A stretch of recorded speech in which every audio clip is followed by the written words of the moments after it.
Hey hello, അപ്പോൾ നമ്മളിതാ Devadoothan film കാണാൻ പോവുകയാണ്. Being a Mohanlal fan, I was much waited to watch this movie on big screen. ചെറുപ്പത്തിൽ അങ്ങനെ കാണാൻ പറ്റിയിരുന്നില്ല. അന്ന് പിന്നെ ഈ സിനിമ അത്ര റീച്ച് ആയതും ഉണ്ടായിരുന്നില്ല. ബട്ട് പലപ്പോഴും ഇത് ടി വിയിൽ കാണുമ്പോൾ ഇതിനെന്തോ ഒരു മാതൃക ശക്തി ഉണ്ടെന്ന് ഫീൽ ചെയ്തിട്ടുണ്ടായിരുന്നു. അതിനകത്ത് മ്യൂസിക്കും മോഹൻലാലിനെയും പഴയ മോഹൻലാലിനെ ബിഗ് സ്ക്രീനിൽ കാണാൻ സാധിച്ചപ്പോൾ തന്നെ ഒത്തിരി സന്തോഷമായി. അപ്പോൾ നമ്മൾ സിനി പോളിസിലാണ് ടിക്കറ്റ് ബുക്ക് ചെയ്തത്. മോർണിംഗ് ഷോ ആണ്. ആസ് യൂഷ്വൽ ലേറ്റ് ആയിരുന്നു, ബട്ട് കറക്റ്റ് ടൈമിൽ നമ്മളെത്തി. ആഡൊക്കെ കാണിക്കുന്ന സമയത്ത് തന്നെ നമുക്ക് എത്താൻ പറ്റി.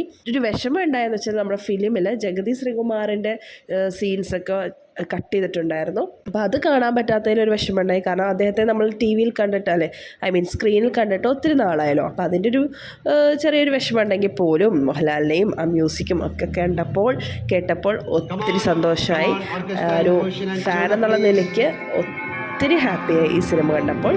So that's it. Thank you.